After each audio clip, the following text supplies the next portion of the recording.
Dios les bendiga nuevamente. Bienvenidos a su programa La Verdad os hará libres.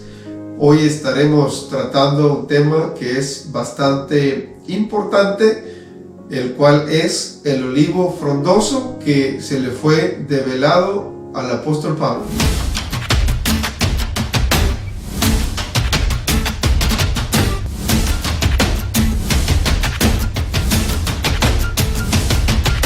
Hoy estaremos iniciando un nuevo estudio, el cual se llama el olivo frondoso que se le fue develado al apóstol Pablo. Es un tema que no es muy tocado por maestros, evangelistas y pastores, el cual tiene una gran importancia para el pueblo cristiano de hoy, porque está relacionado con la restauración de la nación de Israel completamente. El judaísmo y gran parte del mundo de la iglesia continúan caminando en un sueño que se han autoimpuesto ellos mismos. A pesar de la abundante evidencia de los escritos proféticos y los mensajes de las escrituras que los declaran que las dos casas, los dos reinos, los dos olivos de Israel habrían de convertirse en un solo olivo.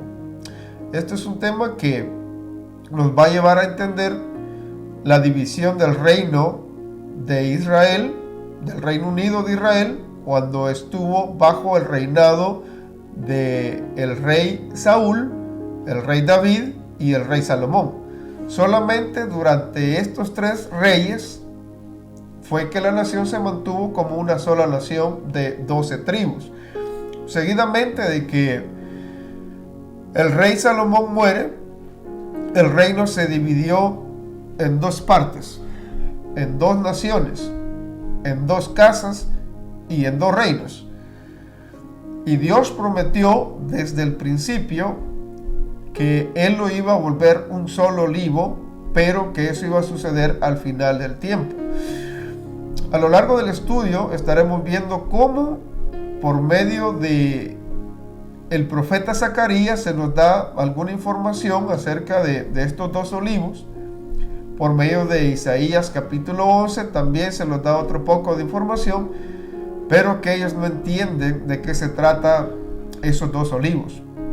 El apóstol Pablo va a ser el apóstol encargado de desarrollar esa teología para que nosotros como cristianos entendamos de qué se tratan esos dos olivos que al final del tiempo vuelve a ser un solo olivo por medio del nuevo pacto que es a través de Jesucristo, el cual nos dijo por medio del profeta Jeremías capítulo 33, en la cual dijo: y haré un nuevo pacto con la casa de Israel y con la casa de Judá, un pacto por medio del cual él iba a volver a unir esas dos casas en un solo olivo.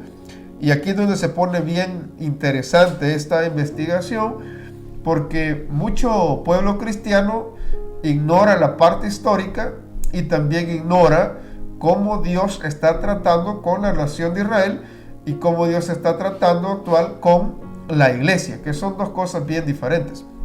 Entonces, como alguien dijo, si Israel es la restauración de los dos olivos, entonces nuestro pueblo es literalmente la nación más grande de todo el planeta, no en el aspecto territorial, como lo hablaba con un amigo en un tiempo, sino en la multitud de naciones que se le prometió a Abraham. Después se rectificó el pacto con Isaac y después con Jacob, en donde se les prometió multitud de naciones, pero no naciones de descendencia en la carne, sino multitud de naciones, es decir, de diferentes etnias que iban a ser unidas por medio del pacto que Jesús iba a venir a hacer ya con las dos casas, en la cual toda la multitud de naciones son injertadas en ese olivo de clase para que venga a ser un solo olivo por medio de Jesucristo, que es el que viene a pactar con nosotros, el nuevo pacto. Bien interesante. ¿Acaso no fue eso exactamente lo que Dios dijo que sucedería a nuestros padres? Que serían tan numerosas que no se podrían medir ni contar, como las estrellas de los cielos y como las arenas que están en las orillas del mar. Fueron las palabras literales de Dios para Abraham. Cuando nosotros los creyentes hemos creído en el Mesías y somos partícipes de la fe en el Dios de Abraham, Isaac y Jacob, hay muchas lecciones que aprendemos. Una de ellas es el olivo frondoso. Una de tantas lecciones es el olivo frondoso. Es allí donde vemos cómo son desgajadas las ramas naturales del árbol para dar espacio a los nuevos creyentes y juntos formar parte de un solo olivo que han aceptado a Jesús.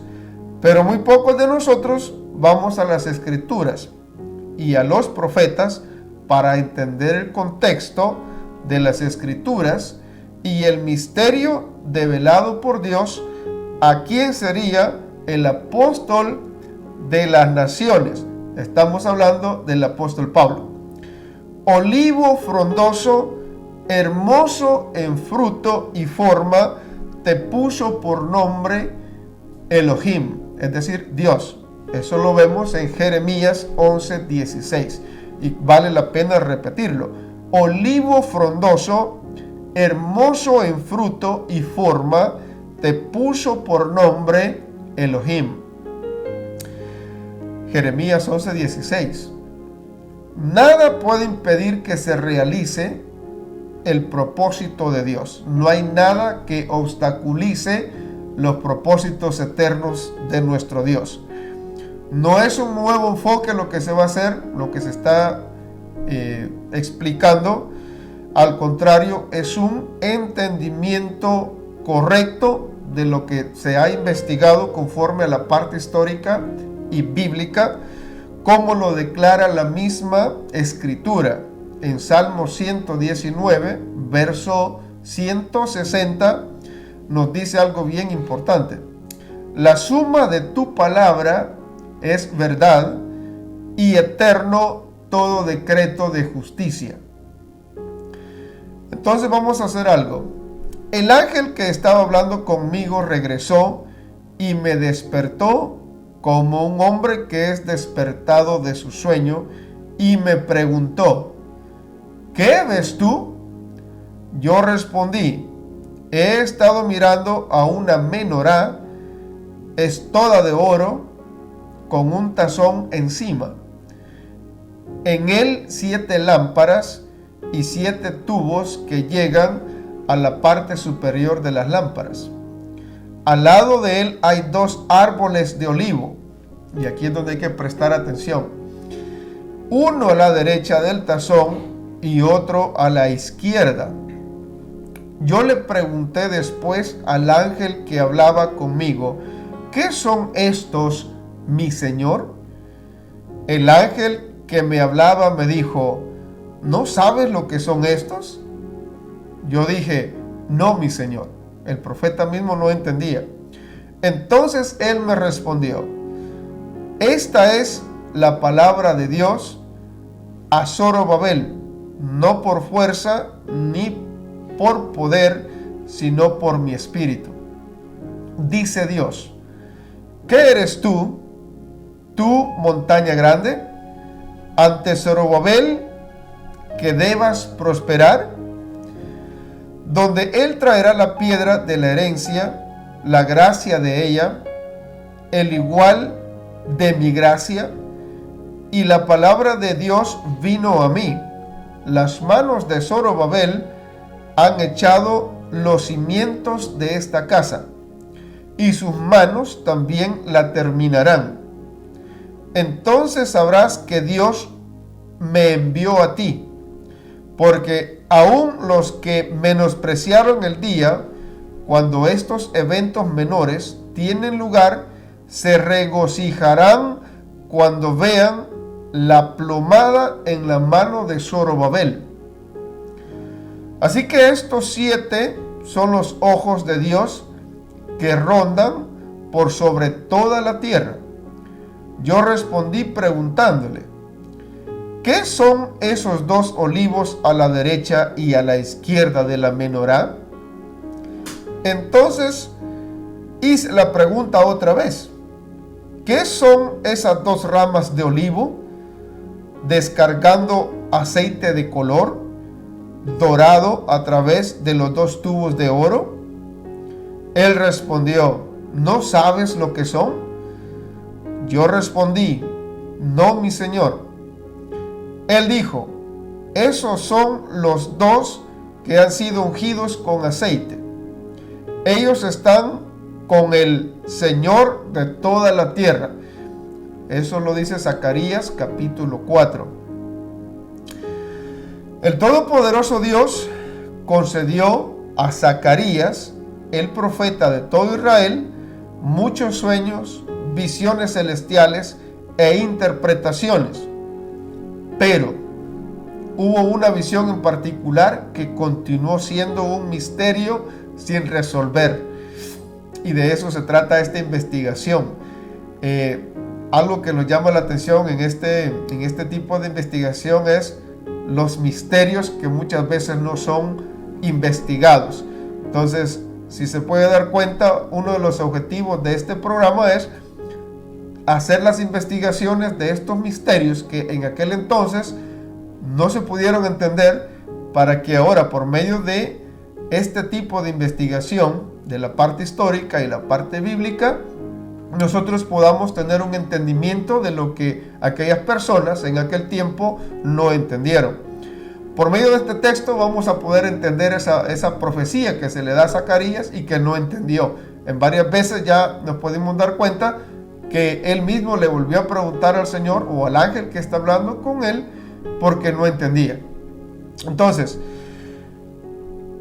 este misterio que aparece en Zacarías capítulo 4 continúan dejando perplejo hasta la fecha a todos los segmentos del mundo religioso, tanto judíos como las distintas denominaciones cristianas.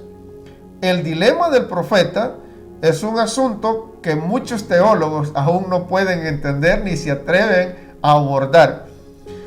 Al leer capítulo 4 de Zacarías, uno se lleva la impresión de que esta visión celestial y su correcta interpretación debería ser perfectamente clara y sencilla, que debería ser un tema o realidad con la que Dios espera que Zacarías esté familiarizado. Ahora, ¿por qué Dios espera que esté familiarizado el profeta Zacarías? Porque él pertenece a esa generación a la cual está profetizando, y él mismo sabe que aquel reino que un día fue un solo reino bajo el reinado de Saúl, David y Salomón, y que ahora está dividida en 2 partes. Es decir, ese olivo que era uno como nación se divide en 2 partes, en 2 ramas. El profeta está viviendo en ese reino dividido y debería de entenderlo, pero sin embargo fue un misterio para él. Entonces, ¿por qué no pudo el profeta, un hombre lleno del Espíritu Santo y de sabiduría, ser capaz de identificar estos 2 olivos en el cielo? Si precisamente una gran parte de su ministerio terrenal y de sus escritos tuvieron que ver con el tema mismo de los 2 olivos. Es decir, él mismo fue la persona que Dios usó para profetizar acerca de estos 2 olivos, pero que él mismo, como hombre de Dios, no entendió el propósito de ese mensaje de los 2 olivos. ¿Por qué razón? Para ese entonces era un misterio para ellos. Entonces, sencillamente porque estaba vendado para el futuro. Es decir, esa profecía es un dato que estaba diseñado o preparado para que nosotros lo entendamos hoy en el futuro y podamos entender los tiempos que estamos viviendo. Notemos algo, que la profecía tiene que ver con los tiempos proféticos de Dios, tanto para el tiempo en el que el profeta habló, también para el futuro. Es decir, tiene una profecía, tiene dos aplicaciones: para el tiempo presente en que se está hablando y para el tiempo de su culminación también. Son dos partes importantes que se deben entender dentro de la profecía. Entonces vemos que el profeta Zacarías contempla una menorá de 7 brazos que él puede identificar, la cual es la luz del candelabro. Su brillo representa la gloria o la Shekinah del Todopoderoso entre su pueblo Israel. Y eso lo conocemos muy bien, cuando la columna de fuego en la noche y la columna o la nube en el día. Es decir, la Shekinah era la presencia misma de Dios manifestada a la nación de Israel. El pueblo conocía ese trasfondo porque ellos lo experimentaron como nación. Sin embargo, resulta interesante que no sea capaz de reconocer los 2 olivos. Frustrado, el profeta pregunta al ángel que le revele qué son los 2 olivos a ambos lados de la menorá. Grandemente asombrado y confundido de que el profeta no supiera quiénes son estos 2 olivos, le responde Zacarías con una pregunta: ¿no sabes qué son estos? El ángel le está preguntando en esencia: ¿acaso no eres capaz de reconocerlo, puesto que tu ministerio y tus escritos sagrados están llenos de referencias acerca de estos 2 olivos que ahora contemplas? Asombrado Zacarías por su incapacidad a la hora de hacer esta identificación, su respuesta fue sencillamente: no, Señor mío. En la actualidad, como en los últimos 2500 años desde Zacarías, los creyentes nacidos de nuevo están buscando, antes de decidirse acerca de los 2 olivos de Israel. No es que hoy sea un misterio, pero lamentablemente la mayoría, por no decir todas las denominaciones cristianas, enfocan esta profecía a los 2 testigos del Apocalipsis o revelación. Eso no es que esté errado. El problema está en que han roto o perdido un gran hilo profético. No sé si por falta de entendimiento o por el gran problema de la dispensación, donde la iglesia suplanta y toma para ella algunas de las promesas dadas a Israel de parte de Dios. Aquí tomamos todas las piezas bíblicas y esto nos dará más bases sólidas en base a las escrituras en todo el estudio tocado en este tema. Dios nos enseña que Él ha plantado un árbol que sería hermoso, verde y que produciría buen fruto, un hermoso fruto. Dios diseñó este árbol que había plantado como una sola voz unida, que resonase y proclamase el mensaje de Dios de Israel, del Dios de Israel, que le representase en pureza y en santidad. Fue su expreso y perfecto deseo que este único olivo le diese un fruto excelente, hermoso, y que produjese para él discípulos llenos del Espíritu Santo, obedientes a sus instrucciones, que rechazasen el paganismo. Todo acerca de este árbol era perfecto desde el día que fue diseñado por nuestro Creador. Sin embargo, algo salió mal. En lugar de que el olivo se uniese y expresase un solo plan y propósito de afirmación del Dios de Israel para su pueblo, se produjo una división y se introdujo el pecado. es bien interesante porque hay incluso otro libro que hemos desarrollado que se trata de quiénes son las ovejas perdidas de la casa de Israel, que está en relación con esto. Cuando Salomón recién muere, se divide la nación en dos partes y eso va a ser otro estudio bien importante. Entonces, aquel fruto bueno, verde y santo del árbol original se volvió en contra de Dios y los unos contra los otros. Aquí hay un gran trasfondo histórico en la cual no vamos a poder entrar, porque tendríamos que hacer un análisis histórico de todo eso y sería otro tema. Ahorita queremos introducirlo al tema para que se relacione con él y tenga una idea general de esta investigación. Jeremías capítulo 11, versos 16 al 17 nos dice algo bien importante. Dios te llamó olivo verde, hermoso, de fruto selecto, pero con un gran ruido estruendoso le ha prendido fuego, y sus ramas están quebradas. Dios de los ejércitos que te plantó ha decretado desastre para ti, a causa de la maldad que hicieron la casa de Israel y la casa de Judá, al enojarme quemando incienso a Baal. Es decir, las dos casas, tanto la casa de Israel como la casa de Judá, se rebelaron en contra de la instrucción de Dios y se desviaron de sus instrucciones. Dios se molestó bastante y vino juicio para los dos reinos, para las dos casas y para los dos olivos, que ahora son dos olivos, ya no es uno solo, porque se está hablando de una nación dividida en dos partes y que se habla de dos olivos. Por eso Zacarías capítulo 4 hace mención de un olivo a la derecha y un olivo a la izquierda de la menorá. Mire qué interesante. Entonces, ¿qué hace Dios? En Jeremías 33 nos da la promesa de que hará un nuevo pacto con la casa de Israel y con la casa de Judá. Solo hay dos casas, no hay casa de los gentiles.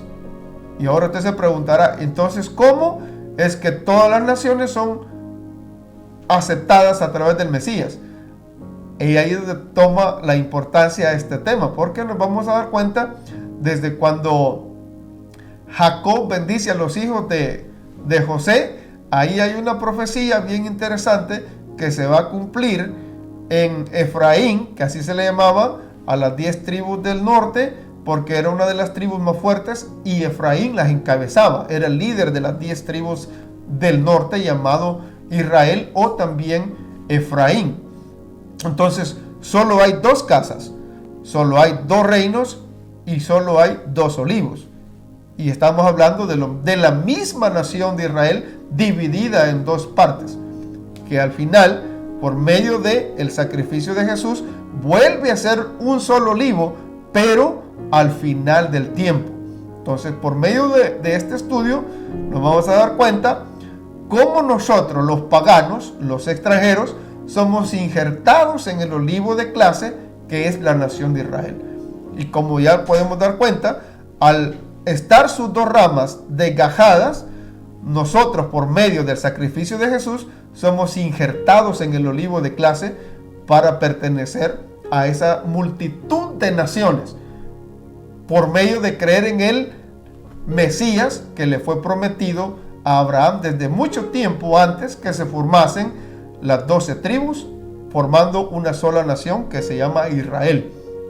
Entonces, aquí nos encontramos con un olivo que comete y practica un gran mal. El árbol ya no se parecía al amor, a la hermandad, a la unidad, a la paz, a una mente y propósito. Ya no representó más con exactitud la pureza y la santidad de quien lo diseñó para un mundo perdido lleno de elementos paganos por causa de aquel mal y de la tergiversación de la perfección del olivo plantado por Dios. Él decidió permitir que el mal cayese sobre él y un poquito de historia para que se vaya usted relacionando un poco. En el 722 antes de Cristo, Asiria tomó cautivo al reino del norte, es decir, las 10 tribus del norte que eran dirigidas por Efraín, llamadas Israel. En el 589 aproximadamente, Babilonia llevó cautivo al reino del sur, encabezado por Judá, y lo conformaba la tribu de Judá y la tribu de Benjamín. El profeta Jeremías les anunció por medio del Señor que sí, iban a ir a la cautividad a Babilonia, pero que después de 70 años iban a regresar del cautiverio para así restaurar los muros de la destrucción que vino sobre Jerusalén. Jerusalén quedó destrozada, quedó hollada, quedó pisoteada, saqueada. Fue horrible, a causa de desviarse de las instrucciones de Dios. Es decir, ese olivo de clase que Dios plantó, llamado Nación de Israel, se dividió en dos partes. Después de que se dividió en dos partes, siguieron con su perversión, y al haber seguido en su perversión, Dios juzgó a los dos reinos. A las primeras 10 tribus se dispersaron en el reino de Asiria, en el imperio de Asiria, y fueron dispersos por todas las naciones. Es decir, se gentilizaron. ¿Qué significa gentilizar? Es decir, se mezclaron con los demás paganos y con los demás extranjeros. Es decir, se salieron del pacto con Dios y se volvieron como cualquier otra persona pagana. Bien interesante. Entonces, todo el árbol que había sido plantado en perfección se había convertido en algo totalmente lleno de levadura. Dios dice a todos los que tengan oídos que escuchen que el árbol se había dividido y sus ramas serán cortadas, porque se ha convertido en 2 olivos de pecado y de maldad, llamado o conocido ahora como la casa de Israel, que son 10 tribus al norte, y la casa de Judá, que son 10 tribus al sur. Judá, Benjamín y los levitas, que no eran de la tribu de Leví, pero a ellos no se les dio tierra como heredad, sino que se les dio el sacerdocio como heredad. Entonces, la única nación tipificada por la imagen del olivo se había dividido trágicamente, convirtiéndose en 2 olivos o 2 casas separadas. Mire qué interesante se pone esto, porque hay un plan de Dios detrás de todo esto, y Dios es el que se va a encargar de que estas 2 casas vuelvan a ser una sola casa al final del tiempo. Dios prometió que brotaría un retoño, y aquí es donde se pone bien interesante, un retoño. Consideremos estas comparaciones aparentemente simples, pero que de simple no tiene mucho. El Mesías fue predicho por el profeta Isaías para ser una rama verde de oliva que salta de la raíz de un olivo más viejo. Esto era la raíz de Isaí, el padre del rey David, que fue primero mencionado. Pero una rama saldrá del tronco de Isaí, un retoño nacerá de sus raíces, el Espíritu de Dios reposará sobre él, el espíritu de sabiduría y de entendimiento, el espíritu de consejo y de poder, y espíritu de conocimiento y misericordia lo llenará, el espíritu de temor a Dios. Ahí está en Isaías. Él no juzgará por lo que sus ojos ven, ni decidirá por lo que sus oídos oyen, sino juzgará con justicia al empobrecido, decidirá con equidad en favor del humilde de la tierra. Él golpeará la tierra con el cetro de su boca y matará al perverso con el aliento de sus labios. Justicia será la faja alrededor de su cintura y sus caderas vestidas con verdad. Isaías capítulo 11, verso del 1 al 5. Esa es la escritura. Y hay que notar algo. Este brote o retoño que brotó de la raíz de Isaí no es ninguno otro más que el Jesús, el Mesías, el hijo de David. El profeta Jeremías ofrece una descripción similar de Jesús, pero enfatiza los orígenes en David, el hijo de Isaí. Jeremías capítulo 23, verso 5 y 6. He aquí, los días vienen, dice Dios, cuando yo levantaré una rama justa de David. Un rey reinará y comprenderá. Él ejecutará juicio y rectitud en la tierra. En sus días Judá será salvado. Y cuando se habla de Judá, está hablando aquí del reino del sur, que fue llevado cautivo a Babilonia, pero que después de 70 años un remanente regresó, y esos que regresaron fueron los que levantaron los muros de Jerusalén, restauraron el templo y volvieron a introducir el culto a Dios. Ese es el templo que estaba cuando vino Jesús. Bien interesante, porque estos que son aquí salvos, la mayoría de los salvos en el tiempo de Jesús fueron judíos. Para ellos era la promesa primaria. Israel vivirá en seguridad y el nombre dado a él será Dios nuestra justicia. ¿Qué título? Dios nuestra justicia, hablando del Mesías Jesucristo.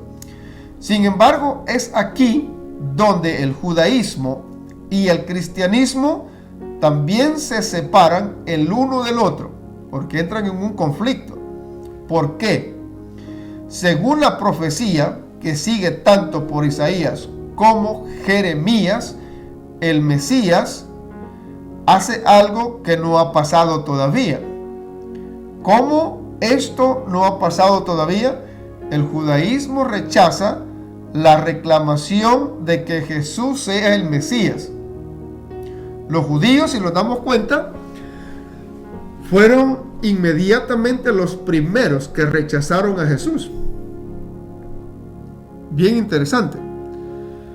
Pero lo que es peor, el cristianismo despide la profecía totalmente por espiritualizarla o tomársela completamente para ella. Vea qué problema el que se hace aquí.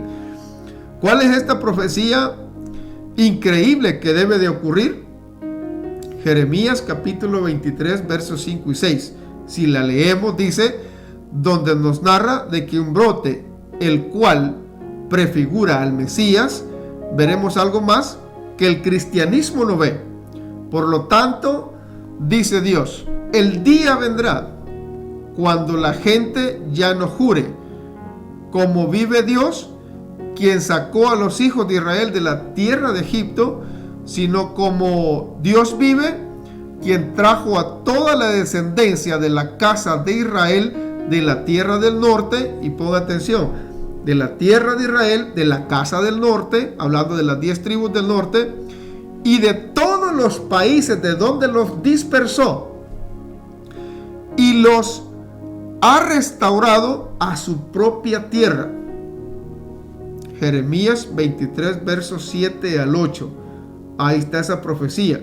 Es decir, muchos cristianos y denominaciones cristianas dicen que Israel está desechado por Dios y que ahora la iglesia ha sustituido a la nación de Israel, lo cual es incorrecto, porque nosotros, la iglesia, es decir, todo creyente en Jesús, es injertado en ese olivo de clase que son las 12 tribus de Israel, llamado nación de Israel, pero que momentáneamente, ahora, actual, así como está, dice que ha ocurrido un endurecimiento temporal para que todos los paganos, que éramos nosotros, seamos injertados en ese olivo de clase, y es así como Dios los alcanza.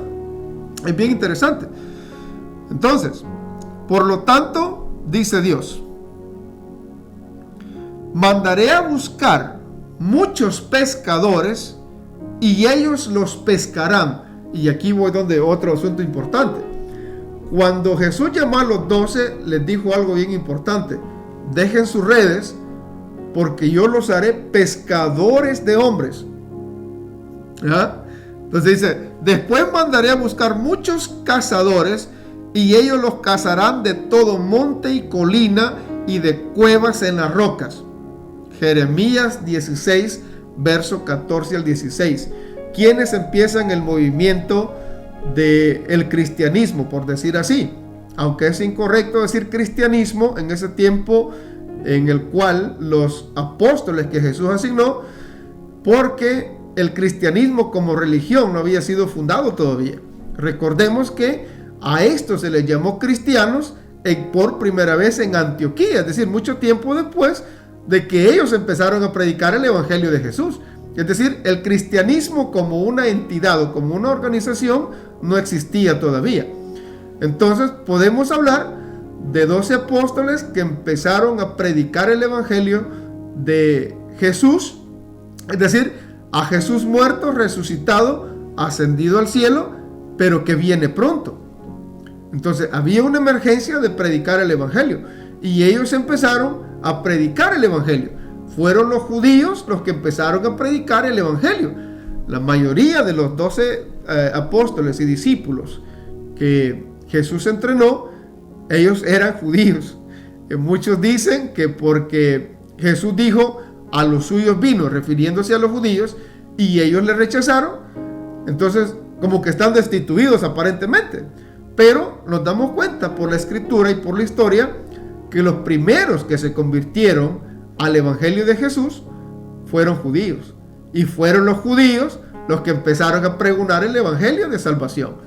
Entonces, este verso es muy significativo y maravilloso que recordemos que esto lo dijo Dios por medio de Jeremías alrededor de 700 años antes de que Jesús viniera, y sería dicho por Jesús a sus discípulos. Jesús mismo lo dijo a sus discípulos: dejen sus redes porque yo los haré pescadores de hombres.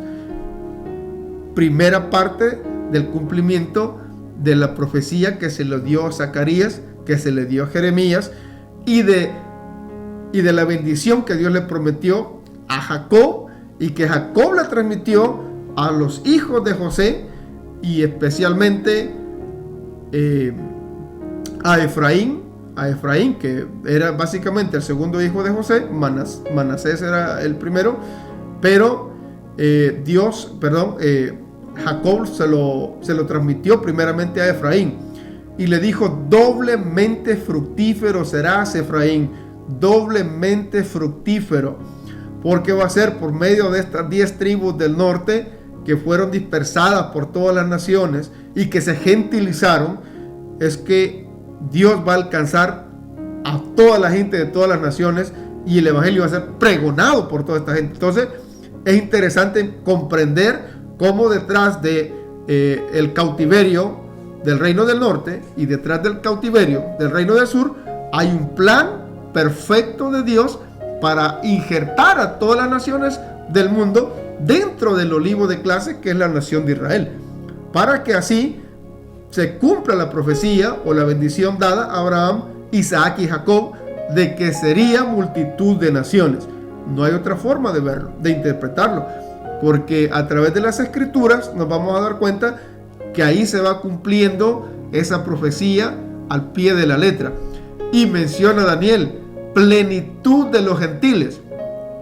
Eso es al final del tiempo, cuando Dios reúne a toda la nación de Israel, tanto reino del norte y del sur, en una sola nación, pero al final del tiempo. Y en efecto, Pedro sí estuvo pescando en la diáspora, es decir, aquellos judíos que habían sido dispersados entre las naciones. Hablamos de la diáspora, es decir, de un conjunto de personas que fueron esparcidos por el mundo conocido de aquel entonces. Y no estamos hablando del reino del norte, que son las 10 tribus, porque eso ya en el 722 a.C. ya habían sido dispersados por medio del imperio asirio. Entonces, ¿cuál es esta diáspora que está hablando el apóstol Pedro? Son judíos que también han sido esparcidos por las demás naciones. Entonces, el Mesías, el ungido, debe juntar el dispersado de Israel de todas las naciones donde ellos han sido dispersados. Todas las naciones del mundo. En todas las naciones del mundo ahí están los israelitas metidos, porque fueron dispersados por todas partes. Y como un pastor, como Moisés, devolverlos a la tierra prometida. Aquí hay una tipología grande por medio de Moisés, cuando ves enviado a Egipto a rescatarlos, a libertarlos del poder del cautiverio, para llevarlos a su tierra prometida, que sean una sola nación y que tengan un solo Dios, y que ese Dios es suficiente para todo. ¿Qué viene a ser el Mesías Jesucristo? Exactamente lo mismo. Si la misma escena estamos viendo, bajo un solo pacto, Jesús está reuniendo por medio de su sacrificio a todas las personas de todo el mundo creyentes en su sacrificio en un solo pacto, en un solo árbol, porque de todos va a ser uno solo, y es Jesús el que se encarga de unirnos a todos. Y él dice, ya no hay judío, ya no hay israelita, ya no hay griego, ya no hay gentil, ya no hay esclavo. ¿Por qué? Porque todos, hermanos, todos venimos a ser de un solo olivo por medio del sacrificio de Jesús. Y aquí está lo interesante, porque ya no es por etnia, sino que es por creer en el Jesús, el Mesías. Mire qué bonito. Entonces, el trabajo final del Mesías es la restauración de las dos casas de Israel y reunión del dispersado de las naciones. Es decir, no solamente restaurar las dos casas, sino reunir a todos los creyentes de todas las naciones por medio de su sacrificio. Mire qué interesante, porque al principio esa era la misión de la nación de Israel, por la cual Dios eligió a la nación de Israel para que ellos fueran el ejemplo a las demás naciones y luz a las demás naciones. Es decir, Dios quería que la nación de Israel que Dios formó fuesen los mensajeros que alcanzarían la predicación, o que llevarían la predicación del único Dios verdadero a todas las demás naciones, y hacer así una nación, un solo olivo. Pero fracasó, y ante ese fracaso Dios utiliza a las demás personas de todas las naciones del mundo creyentes en Jesús para reunirlos a todos en un solo olivo, en una sola nación nuevamente. Y ese es el trabajo de Jesús. Eso es exactamente lo que Él vino a hacer por medio de su muerte y su resurrección. Bien importante. Por eso Pablo enfatizaba tanto su muerte como su resurrección, porque las dos van de la mano, y lo uno sin lo otro no puede subsistir. Entonces, el conflicto, note bien esto, el conflicto entre Judá y Efraín todavía existe hoy en la controversia de la enseñanza de las dos casas.